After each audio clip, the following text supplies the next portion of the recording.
All right. Well, Thaddeus is here. That's all we need. Now we can start. So great. So welcome everyone. This is our fall crew team meeting. This follows on from an introductory meeting that our assistant coaches held and recorded a video just like we're doing now tonight. And that was more introductory about the fall season, about the crew team, and about rowing in general. And tonight's meeting is much more detailed. It's going to go into a lot more, give a lot more information that you'll need for the upcoming fall season as a registered rower. So we used to give this presentation all at the same time, and I think it was almost overwhelming for new people. Thank you, Sally. For new people to just absorb all of the information at the same time. So for the last few years, we split it up. The introductory meeting, if any new rowers and families missed that, it is recorded and it's on the info page. And this presentation is being recorded and will also go on our info page. So you could go back and watch it if you needed a refresher, or as I said, if families missed it, then they can watch it there. So quick introductions. On the girls team side, my name is John Thornell. I'm the girls head coach. This is my 9th year with the team. And our captains this year are Kate and Taylor. And our assistant coach is Kaylee Mathewson, who is actually a former Stonington High School rower. And Kaylee, Sally, you want to do introductions on the guys' side? Sure. I am the boys head coach, Sally Machin. Our assistant coach this year is Rachel Thomas Shapiro, who's also a teacher at the school. And our boys captains are Ian Peterson and Thaddeus Yates, who are juniors, and then Connor Walsh, who's our senior captain. Nice. So a couple of quick reminders if you are the part of the group of new families that saw the introductory presentation. This will be a little bit of a refresher. And then, of course, for returning rowers, much the same. To start, we have been asked by the Seaport to not use the Anchor Cafe parking lot. They like to use that for paying customers. So please do not drop off or pick up your athletes there. Instead, use the parking lot just across the street. I think most of us have that down pat by now, but just wanted to reinforce that. And of course, athletes, if you're driving yourselves, use the south parking lot. So Seaport's been very kind to us, and we want to respect their wishes. Toy boat building is a study area. I think most of the girls are using that now already, but just to make that point clear. And then overall, definitely want to remind everyone that we are guests of the Mystic Seaport Museum. And it is just that. It is a museum. They have paying guests and paying visitors, and we want to be on our best behavior. They've given us dock space. They've given us the toy boat building for study area. They let us keep our trailer across the street. We host our Battle of the Bears and Senior Day in the Claggett Boat Shed. Restrooms, you name it. They've given us a lot. So we want to be appreciative and always be in our best behavior when we're on their campus. From the high school, boys can take bus 15 to the Seaport. Girls are on 5. And if we are using the indoor training facility, then everybody will take bus 13. And the only time we would use that, except for the girls' team, and I'll explain that in a minute, but if we're not able to get on the water, usually because of lightning or really windy days and unsafe water, then coaches will notify athletes midday on our chats to go indoors, in which case that would give them enough time to get bus 13 and go to our erg room. All right. And families, that address again is 49 North Stonington Road in Mystic, a little past the old general store that used to be an old Mystic. I wanted to also mention that the info page on the team site has a lot of information. This highlights just a few things. As I mentioned, the fall crew intro video is there that our assistant coaches recorded a little while ago. Coach Kaylee also made some checklists for rowers and for spectators, from everything from clothing to spectating races, all kinds of great information. So that's available for you. She also put together some documents on boat anatomy and terminology. So if you're new to the sport, that would be a great resource for you. So parents, when your kids come home, you'll understand a little bit more about what they're talking about when they're talking about different parts of the boat or different things that they're doing in training. There's also a great novice Q&A for rowers and for families as well. Our Stonington crew policy, team policy is on the info page as well. We'll go through a little bit of that tonight, but please download that and familiarize yourself with that. Just so we all have a clear understanding of the expectations and everyone has a good experience this fall.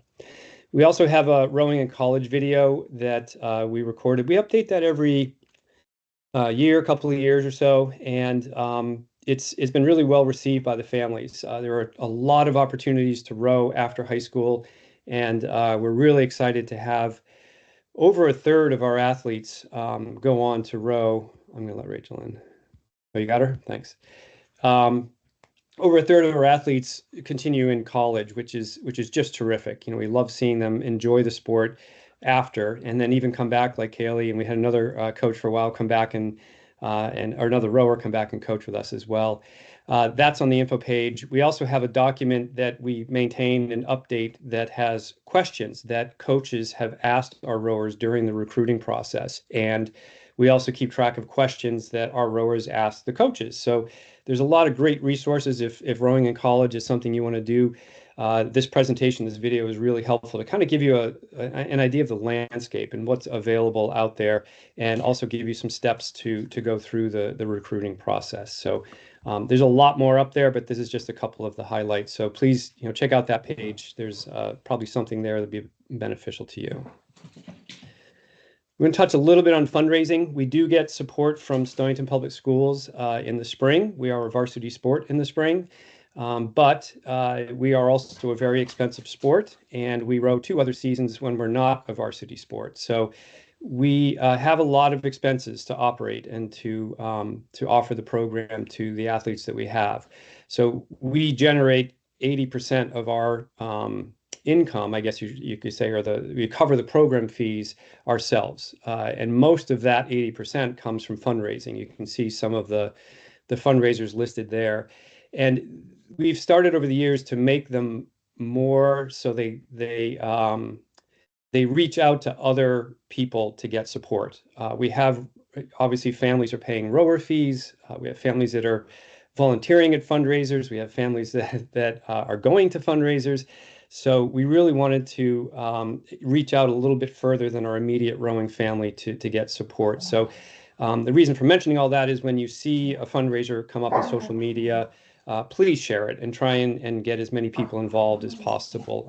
I always tell the girls that everyone benefits from our fundraisers, and everyone should participate in the fundraisers. And the equipment we're using today was from rowers in the past that did fundraising, and certainly they got to use some of that equipment, but we're now using that. And likewise, we'll be able to buy equipment and other things that we need to operate, and we'll be able to pass that on to the next generation of rowers. We have not touched our rower fees, I want to say probably 3 or 4 years. We've held them the same. And this is in an environment when gas prices are going up, entry fees are going up, the cost of equipment is going up, and with our fundraising being so strong, we've been able to keep the rower fees the same over the last few years. And that's really important to keep the sport accessible to a lot of different people. So now that you're all excited to raise funds, we have the ERG raffle this fall. We usually do this closer to winter, but this year we're going to move things around a little bit. And it is going to start on September 20th, and the drawing is going to be November 1st, which is the date for our Battle of the Bears. And we'll get the fishbowl out. We'll have captains pull out the lucky winner right at the Battle of the Bears. It'll be a nice formal raffle drawing. This year, we're also going to do something a little different. In years past, we've auctioned off one ERG called a row ERG, or rowing machine that we also use. But we're going to also offer the lucky winner their choice of 3 ERGs. They can also get the bike version of the ERG or the new Strength ERG by Concept 2. So that Strength ERG is valued at, I think it's $1,500, and then the rowing machine's just under $1,000. So good value there. Tickets are still $10 a piece, and it's hopefully going to widen the appeal of the fundraiser and make it even more successful than it was last year. We were using a platform, I'll talk about this in just a second, called GiveButter. It's a fundraising platform, and the functionality that's built in there is allows us to do peer-to-peer fundraising. And essentially what that is just every rower, every coxswain is going to have their own fundraising page. So the value of this is that it's a very personal approach to fundraising. We have had in the past, we've sold online, sold raffle tickets online, but it's just been on the Stonington Crew site. And people go there and they feel like, okay, I'm going to get a raffle ticket. I want to support the team. That's one thing. But it's a totally different thing when they go to a rower's page and they see their picture and they they read a description about them. That personal approach is just much more effective with fundraising. So I'll talk about that in just a second in a little bit more detail, but that has been very, very effective for 2 fundraisers that we've used these platforms for, and we've tripled our fundraising income using these platforms. And then September 21st, that's a Sunday, S&P Oyster is going to host a Dine and Donate. That goes from 11 to 4, and from 11 to 2, they will serve brunch and lunch, and then from 2 o'clock on, they'll serve dinner. So that's a great one to share with friends and relatives nearby, and really try and drum up some interest in going and supporting the fundraiser. They're going to donate 20% of net back to the team. So that's a pretty exciting one. It's also, they have some really, really good food, obviously. So it's a fun one for us to do. And then new this year is a fundraiser with Sea Swirl. That's going to be on October 4th. And that is a Saturday from 1 to 5 p.m. And we're going to have our rowers sling ice cream. Sling is the actual industry term, I guess, in the ice cream business or the clam shack business. And they're going to sling ice cream, and we're going to open it up to the public, and people can come in and just make a donation of whatever they'd like to the crew team in exchange for some rower served ice cream. So we'll put more information on band as we get closer to these different dates. And again, if you see any of these on Facebook or Instagram, please share them, try and spread the word and help us cast as wide a net as possible. So onto the personal pages I mentioned about. I just want to make sure everyone is clear how to share this. It is super, super easy. And just wanted to go through this quickly to make sure that we're all comfortable doing that. So this page is not published yet, but this is a little bit of what the 2025 ERG raffle page will look like.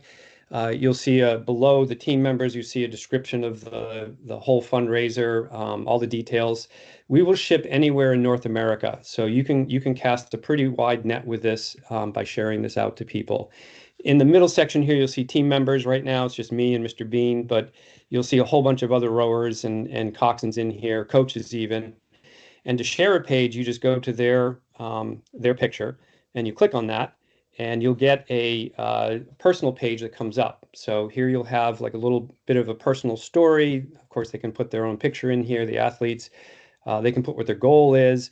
And then in the upper right-hand corner, you'll see this link where you can share the page. That then will bring another page, another menu item that you can then see your athlete's custom URL. So you can copy that, you can put it in a text message, you can put it in emails, you can put it in social, or use these channels directly right from here to share it. So it's really, really easy, and it is super, super effective. So once your athlete's page is set up after the 20th, then please do that. Please share it as much as possible. We've got about, I think it's 6 weeks for the fundraiser. So on a regular basis, if we can share that and get it out to as many people as possible, it'd be appreciated. We are also making old-fashioned printed tickets. Actually, they just came in the mail today, and I have them. And we'll give printed tickets to athletes as well. And we'll be doing tabletop sales around town. So we'll have athletes sign up for an hour or so in a weekend, and sell tickets to the public as people walking by. That's been pretty effective for us as well in the past. Okay, so on to the future. So this is an image of the Jim Dietz Rowing Center and the Hart Perry Boathouse. This is going to be our new home, and we have a 2-bay boathouse downstairs that will keep all of our equipment. And upstairs is a 4,500 square foot training facility that we'll use. So we won't be in Old Mystic anymore, and everything will be in one place right here. And I have to say, it's gonna be just awesome to have everything in one place. Move in this year took us 2 days to do because we have boats in Pawcatuck, we had equipment in Old Mystic, We had to make multiple trips to Old Mystic to bring everything down to the seaport. Then we had to rig the boats, get them in. It took a long, long time to do. So hopefully this fall was the last time we will have to move out of a place. And the next time we move in, hopefully we'll be here to this rowing center. And then we're done. Everything can stay in one place. It will also be a home for a new community rowing program that we'll offer for other high school students, middle school students even, as well as adults. And it will be a year-round facility. So right now we don't row in the summer. We do row in the fall, the winter, we're indoors training, and then spring. When we have this new facility, we'll be able to row in the summer. We just couldn't in the past because the seaport is so busy that they need all their dock space. So it's going to really help this area and make our teams more competitive. It's going to open up the sport to a lot of different people. Quick update on the project is that the town secured funds early in the summer. We had a groundbreaking early in July.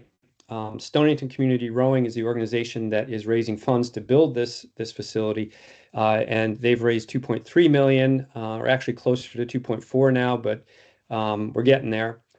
Construction started, I want to say, 2 or 3 days after the groundbreaking.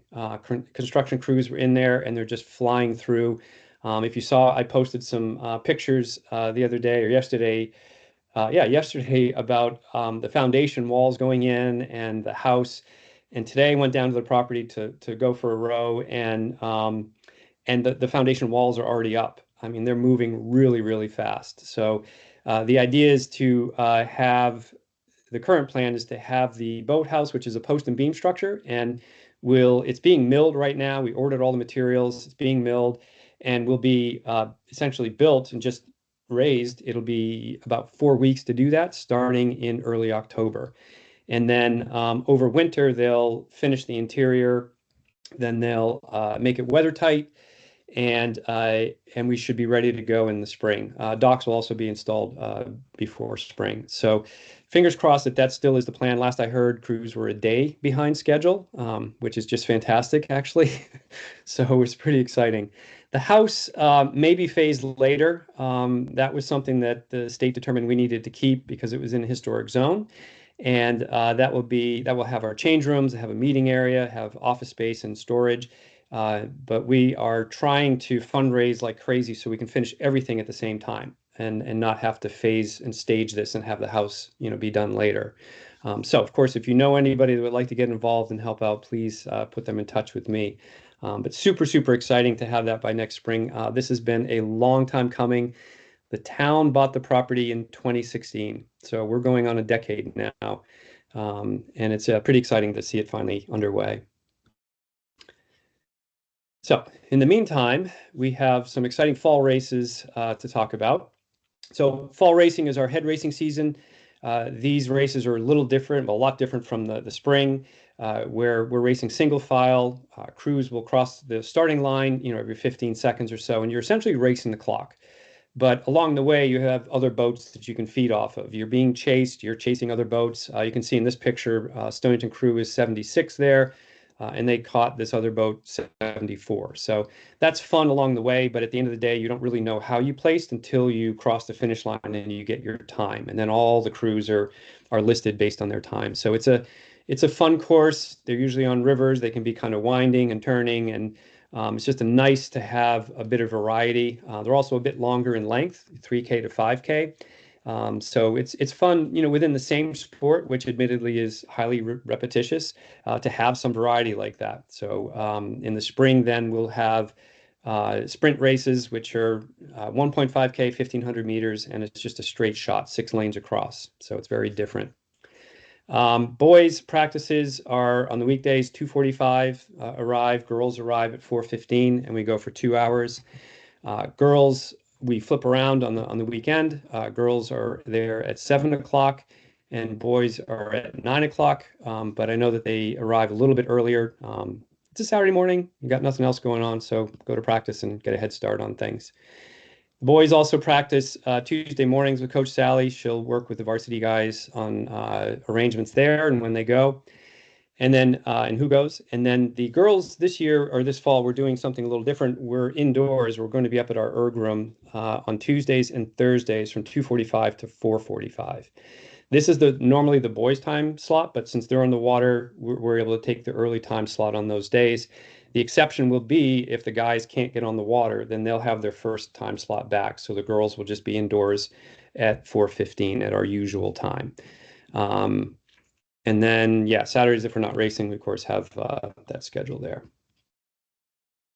Our race schedule, we've got 4 main races this year.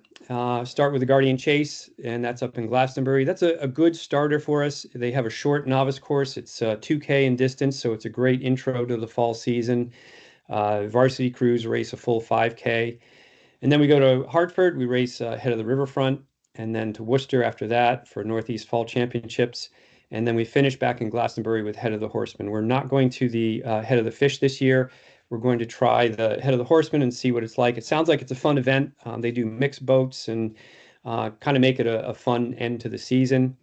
For us, we have I guess the official end of our season is November 1st. That will be our Battle of the Bears. And this is the 7th year that we've done this. And what the coaches do is we set up mixed teams, boys, girls, novice, varsity, make them as equal as possible, and then we turn it over to the athletes. And they are responsible for kind of running their practice. Certainly coaches are there for safety, but they run their practice, figure out what they want to work on. They set their lineups, they come up with a boat name, they come up with costumes that have gotten really good over the years. So good that now we give awards out for the best costume in addition to the winning crew overall. So that really has been a highlight over the last few years.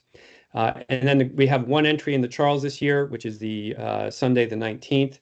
We have a girls U17-4 that's racing, and everyone else will have practices on that day. For each of these races, they are public races, except for I think the Guardian Chase and the Head of the Horseman maybe don't have as much as the other regattas as far as information, but they're public races. Just like if you were to go to a local 5K road race or something, you'd have lots of information about parking and everything. And we do have links on the schedule page for you, so you can look at that. But I would really kind of wait until midweek when we publish a PDF. We put this on the on Band, and we put it also on the schedule page of the team site. And it looks a lot like what's the image that's on the screen there. That's from the Head of the Riverfront last year. And we'll have everything in there for families about parking, the race schedule, of course, where you can get race results, any logistics that you need to be aware of, anything, maybe some races will have a shuttle or something that you have to worry about. So we try and give everything that you need up front so everything goes smoothly on race day for you. And then regarding the fall races, you can see actually with the Head of the Riverfront here, it's a long day. It starts at 8:30 with the first race and goes on to, this is last year, goes to 4:30. Athletes are not expected, like the spring, they're not expected to be there all day. We do want athletes to be at the trailer. I know Sally's going to talk about this in a little bit more, but we can reinforce it now. Be at the trailer 2 hours ahead of time, and then coaches will release them after the race, usually after their equipment is put away, had time to do a debriefing with the athletes about their race.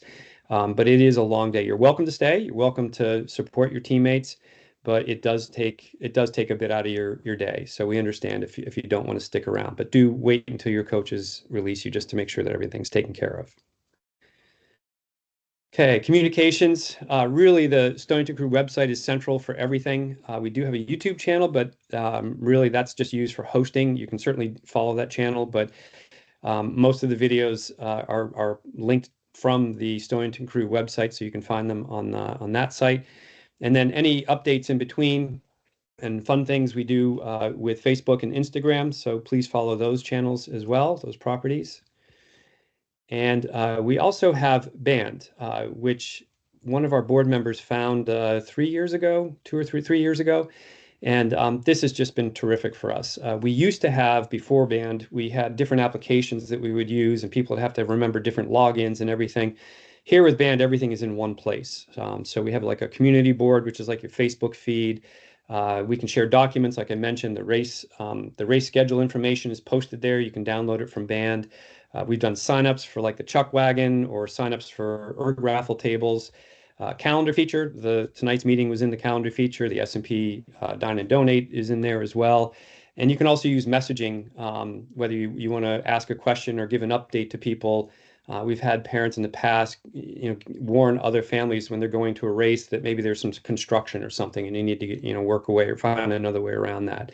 Or questions about the best way to view a race or something. So there's ways to stay connected, different ways. There's also direct messaging you can use with coaches and other parents. But the most popular feature, I think, of Band is the photo sharing. We have athletes and coaches and parents and family members are always uploading photos, and that's just great to see. So we can share it with other team members and other families. So if you are on Band, you can just go to @StoningtonCrew and request to join. And then Coach Sally or I will let you in. This is closed just to our family of Stonington Crew family. So we really monitor the access to that and keep it that way. But it's been a great tool for us. So definitely sign up for it. Just a quick plug for putting your first name and your last name when you sign in to Band for the first time. It's much quicker for us to let you in if we can identify who you are off the top. Yeah, good point. There are a couple of people that I actually responded to today, just asking for a little bit more information, just so we make sure that we can keep it limited to our crew family. Athlete communications are much more frequent and a little different. We use different applications. Girls are using GroupMe in the fall. Guys are on Parent Square. And parents, you probably don't want all the updates and everything that's going back and forth. So we work directly with the athletes about things like updates on practices. If we're loading a trailer, unloading a trailer at a different time, maybe plans change, any training updates, technique, anything. So it's a great tool to get the right information to the athletes. Likewise, athletes can contact the coaches if they have questions or if they're running late to practice or anything else that they need to update us about. So that's a separate from Band. Athletes certainly can join Band and they'll just get some of the broader messaging, but this is definitely much more detailed and more specific to the athletes. And with that, I will turn it over to Sally, and then I'll admit people that come in. I think you're muted. Sorry, I thought I just unmuted myself.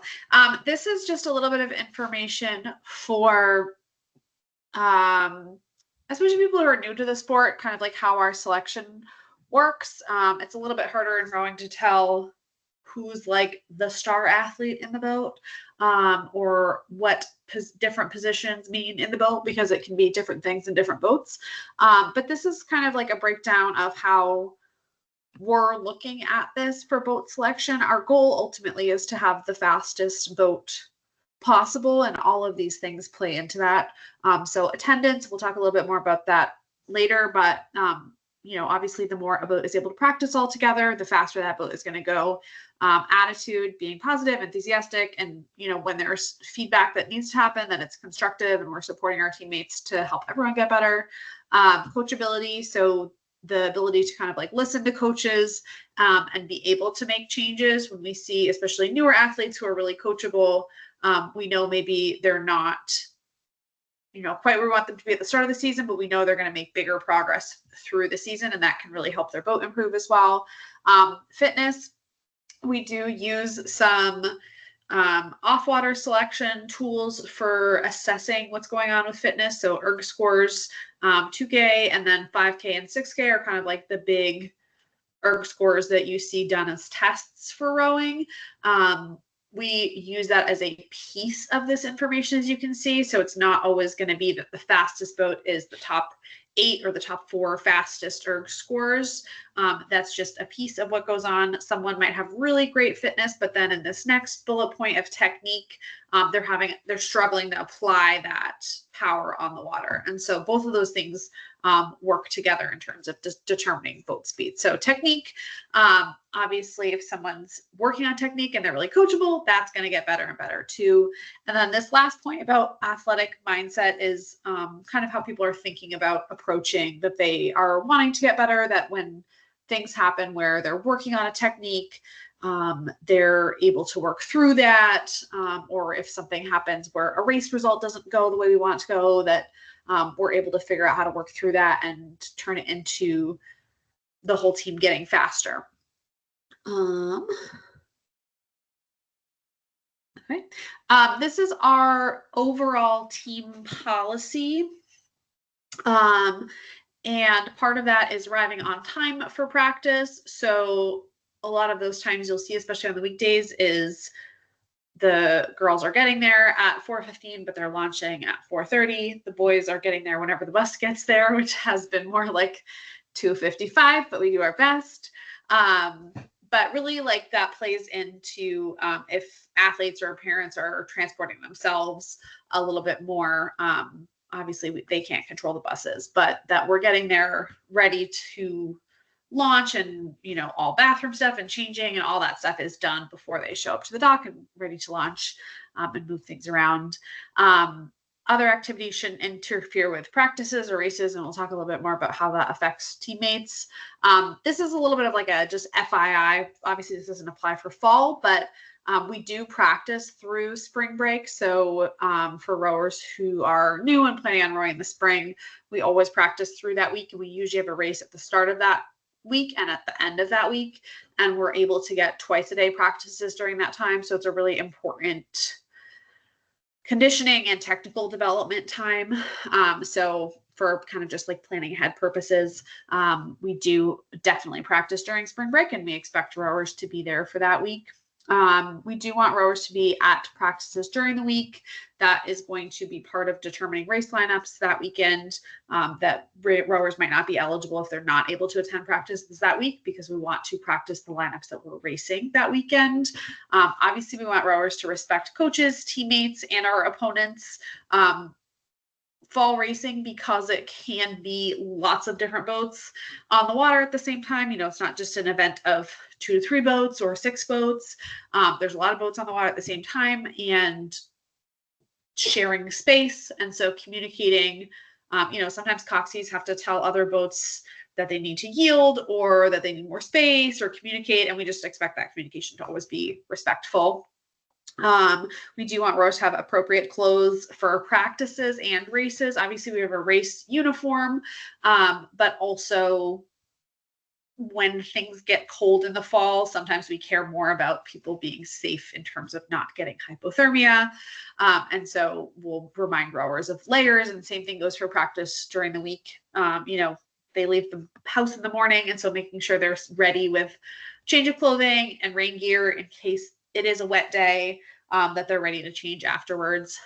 We have waivers forms, all those other requirements to get on the water. If your kid's rowing, they've done those things, but sometimes you'll get a reminder if US rowing or something's expiring mid-season, that all that stuff has to be filled out. And then fundraising, Coach Thornell talked about, but we do want everyone participating in that. And it's important for us to be able to keep fees down, but also to make sure that we have the right equipment so that rowers are able to race and be competitive. And everyone uses the equipment, so we should all be participating. We do lots of care and maintenance for our shells, oars, all of our equipment. Our equipment has like an extra hard life because it's in salt water and currently out in the light all the time in UV. So we like to make sure that stuff gets sprayed down after practice. So rowers are helping make sure equipment gets rinsed after practice. And then we usually do a bigger wash before races to make sure that we're keeping our equipment in good working order. We are representatives of the team, the town of Stonington, Stonington High School. We're pretty visible at the seaport. Occasionally we'll get people walking by that are kind of asking questions about rowing, because we kind of look like an exhibit at the seaport. But even things like crossing the road, coming in and out of the seaport, or driving in and out of the seaport, for rowers that drive themselves. It's a small town, and when people are wearing a bunch of crew gear and running across the road, it's very visible. So just kind of being aware that cars and people are watching, and we want to be good representatives of the team and of the high school. Now, I'll add one quick thing to that. I mentioned the sponsorship program earlier, and I think talking with other programs, they don't have a sponsorship program at the level that we do. It is our biggest fundraiser every year. and it's because of the visibility of the team. We get to go downtown Mystic under the drawbridge. Everybody gets their cameras out to take pictures. They love seeing us. They say, "Oh, spring is here," because the crew team's on the water. I mean, it's a part of Mystic, and we just have great athletes, a great team. They're very successful. They're just great ambassadors for the sport. And that's why sponsors want to align themselves with us. So there's many, many reasons that we want to continue with that, and just always be in our best behavior, and be a good representation of the team. Sorry, back to you, Sally. Okay, attendance. I have alluded to this a couple times. Attendance, I think, is a little bit different. And obviously, any sport, anyone who's been part of a competitive sport knows that being at practice and being at games, or in our case, races, is important for the whole team. But really in rowing, there's this like extra layer of importance to attendance because we have set numbers in each boat we can send out. So absences really affect not just your own progress, but also the boat that you're rowing in, and it can even affect other boats or teammates that have to sub or do double rows.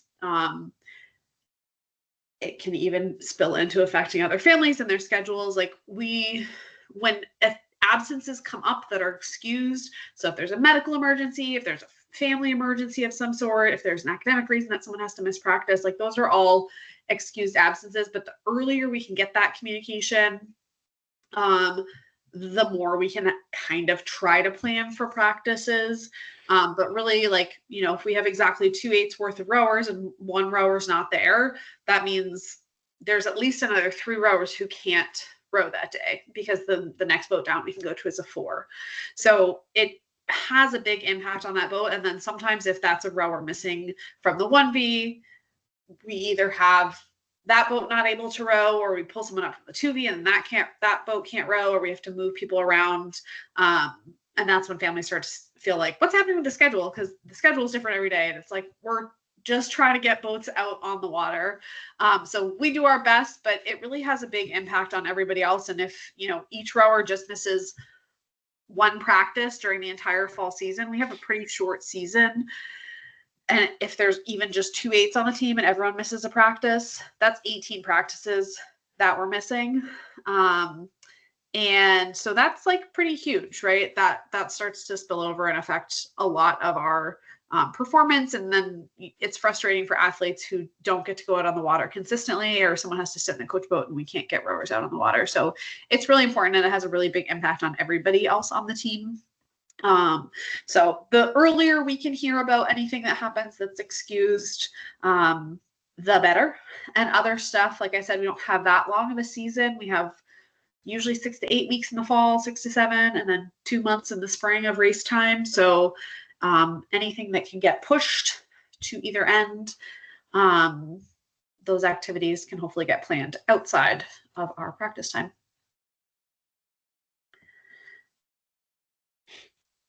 Okay, a little bit about before and after race day. We're traveling to all of our races in the fall, which means we have to take all the riggers off our boats, get them set up on the trailer, get them tied down on the trailer so they can travel safely.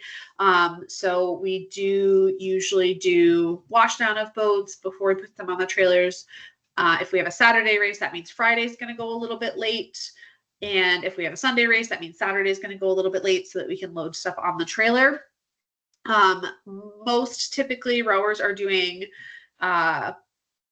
like they dress for races on Fridays at school. So the boys will either do their brown polo for races, or they'll do just a button up, and captains arrange that ahead of time. And then the girls are doing some like themed days, depending on what they decide, where they're doing merch or they're wearing a black or whatever. So captains are really good about organizing that with rowers. So they all kind of like have that pre-race anticipation on the Friday.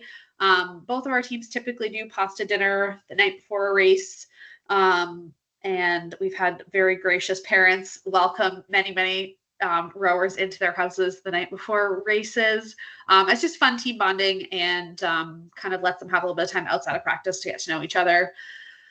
On race day, rowers are responsible for transportation to and from races. So sometimes parents share that and stuff, but they need to get there. And then most of our races, especially Sunday races, we'll unload trailer on Monday. Some of the Saturday races, depending on what the schedule actually looks like, the boys might do Saturday after that race, and that will all get communicated once we all know schedules. On race day, you'll see the fall races, again, depending on quite how big they are, there's trailers all over the place. The first race we'll have is a little smaller. It's only like 5 to 7 teams. So that's a little bit smaller, but some of our bigger races, you kind of have to figure out where the trailer is. We try to do like drop a pin and show rowers exactly where it is, but it can take a little bit of time to find the trailer, and parking's not always exactly where the trailer is. Sometimes there's some walking. So when we say arrive 2 hours before race, we mean be at the trailer 2 hours before the race. So you got to keep in mind that it's not always going to be that the car pulls up right in front of the trailer and a kid hops out. And in fact, that's the least common scenario. So we want rowers at the trailer 2 hours before the race, because we have to unload the trailer, we have to rig boats. And then because fall races are longer, we launch usually 45 minutes to an hour before the race. So we want to make sure all the rowers are there and ready and warmed up before they launch, and that the boat is secure and everything is in good working order.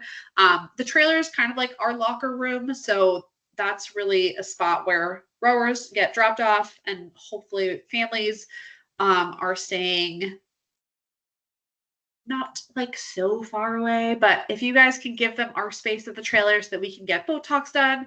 There is a lot of equipment moving around. We have had people get concussions from hitting trailers. Like, there's just a lot of things moving around. And so the fewer people there are in that area, the better, because usually when rowers are in that area, there is a lot of equipment moving and things that they need to be doing, and we want to keep track of them. After races, we'll dereg boats, we'll load the trailer, and depending on what the schedule looks like for that day, we usually try to communicate to rowers expectations on how long they'll be there after their race. So for some fall races, they may just need to load their boat and be done. For other races, if they're racing close to another boat, I may ask them to stay a little bit later, just to make sure both boats are able to get on the trailer safely. Definitely in the fall, especially if there's anyone who's doing double races, bringing a change of clothing, bringing extra food, bringing extra water. There is often some food and some water available at races, but not relying on that, and just making sure you're really prepared. Even though it's cool in the fall, like today was a really warm day. We want rowers to stay hydrated. We want them to have water to bring up to the start if they're rowing, 20, 30 minutes up to the start, and then racing. Obviously, we want them drinking water. We do have like little light chuck wagon snacks at the trailer, usually in the fall, but it's a little bit less of a setup than in our spring races. And we will let rowers go once the trailer is loaded. But yes, once they get dropped off, they're kind of like in our locker room, ready to race, going off and racing, coming back, and then we'll let them go, and they'll be able to come find you and tell you what the timing is on pickup. Clothing for practice. We do want layers, especially fall, where it might be warm, it might get cold at the end of the practice, it might rain. Form fitting, so stuff's not getting stuck in the tracks with the moving seats, but also flexible. So like a pair of jeans that's form fitting, probably not going to be the best option, but a pair of stretchy pants is going to be a good option. In the late fall, especially, making sure you have a shell or something rain protective that's a little bit more fitted. Slip-off shoes or sandals on the dock, so it's easy to get in and out of the boat, so we don't bring shoes and the various dirts that are on shoes into the boat. And it's always important to make sure that you have running shoes with you as a backup, so that if we have to change practice to indoors, rowers are ready for the erg or for lifting or whatever we're doing at the erg rooms. Like rowing in flip-flops on an erg is probably not what most kids want to be doing, and it's not going to create an effective practice. So even if kids don't think they're going to be at the erg room, always good to have running shoes. Sometimes we find out last minute that someone got sick and had to go home and we have to change practice plans, and maybe we do some running, or maybe it's early enough that we change to the erg room. So always important to, even if they want like slip off sandals on the dock, to have running shoes as a backup. Coxies, particularly important to have, like gloves, hat, waterproof pants. They're sitting in the boat. I mean, all of the rowers are sitting, but they're a little bit more active. Coxies, if they're sitting, even if it's a warm-ish day in the 50s, but they're sitting in a little puddle of water, or they're getting splashed a little bit, like it's really easy to get cold pretty quickly. So making sure they have waterproof gear and like some extra layers too, so that they're comfortable, one, for their own safety, but two, it's really hard to perform at your best if you're worried about feeling like really cold and uncomfortable. And then always good idea to have dry clothes after practice, so that if you do get wet on the water, you're warm afterwards. It's an easy change.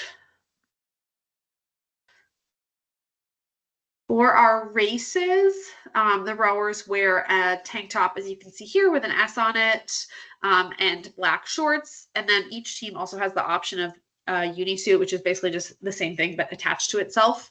The boys, we usually order unisuit come spring. It's an option, it's not required, but our Chris Spellman and Stephanie Spellman are our apparel gurus, and you'll probably meet them at races doing apparel stuff. But they're very good about turnaround time. And so once you order on the store, so everything's in our this team website in the store section.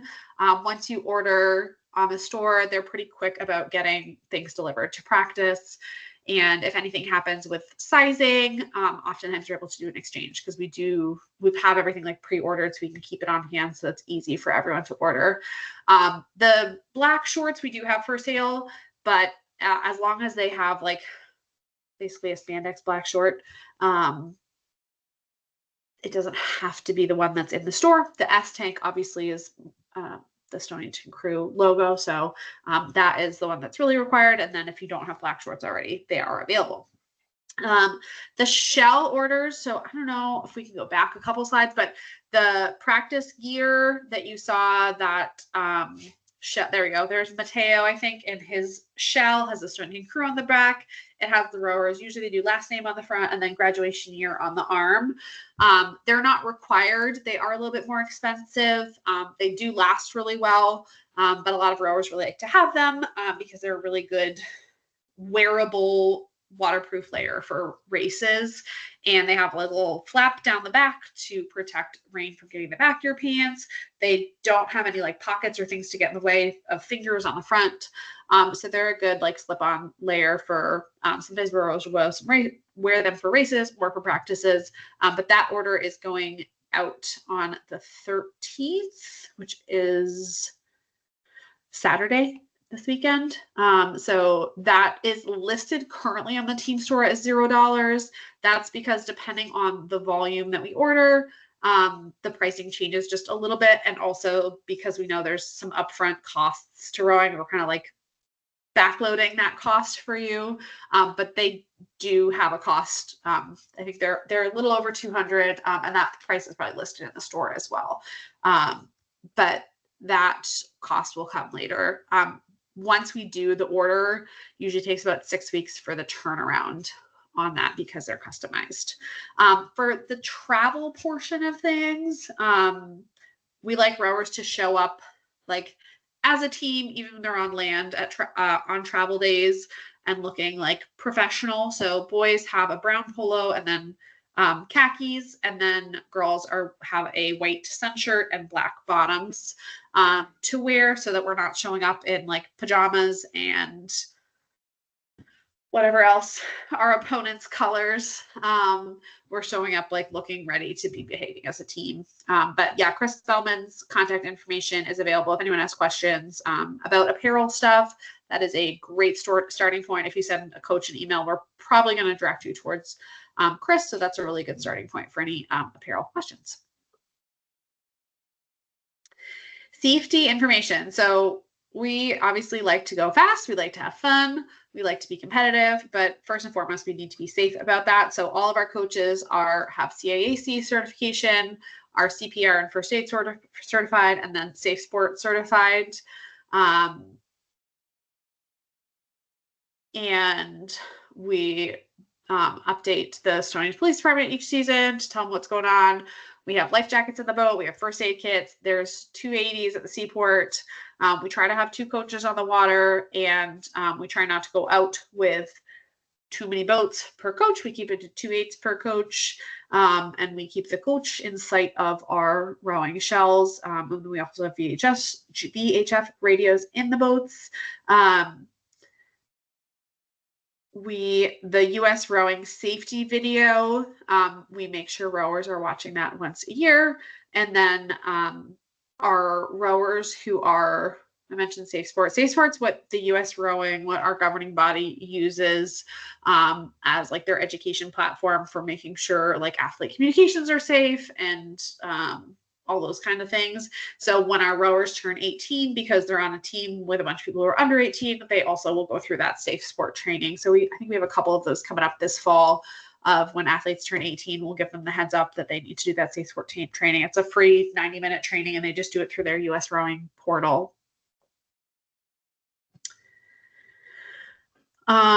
Friends of Stonehenge and Crew. So our board, this is our board, Friends of Stonehenge and Crew. This is basically our parents' board.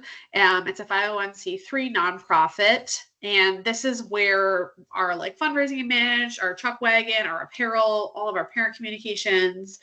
This is kind of like the group of people that gets to decide what we're doing with our money, how we're spending our money, how we're bringing in money. And it's an awesome group of parents that's super involved and super supportive.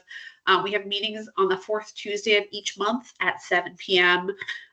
They are not closed meetings. So if anyone would like to be a part of those meetings, Amy Renzel is our secretary, and she sends out the link every month to everybody. So if you kind of want to know what's happening behind the scenes, or think you want to be more involved in terms of how the team is run, that's kind of the spot for it. And our president is John Flaherty. Our vice president is Holly Heaney. Bill King is our treasurer. Like I said, Amy's our secretary. Chris Bellman does apparel. Michelle Batone is our parent liaison. And then John Flaherty also doubles as our chuck wagon guy. And I think we'll be asking for some volunteers this fall to help with the chuck wagon, because that's a pretty big deal. Less so in the fall. In the spring, it's a very organized at most of our races with a big tent and big trailer full of chuck wagon stuff, so kids are well fed and hydrated and all that stuff. And then questions about communications, we go through Coach Sarnell. Yay. I think that's it. Does anyone have questions? Something we didn't cover, something that was unclear? I think there's a chat box you could put it in, but feel free to just unmute yourself and ask questions. If you realize after the fact, like our emails are on the website. So we're both available via email. There's a communication function in Band, Parent Square. I'm available via Parent Square for questions as well.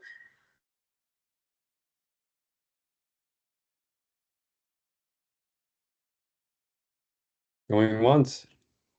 I'm going to assume that means no questions.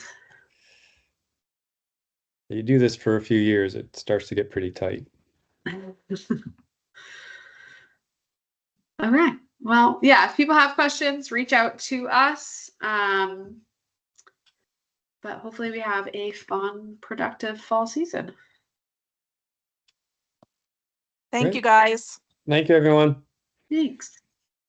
Thank you. Thank you, guys. Thank you. Thank you. Thank you. Have a good night.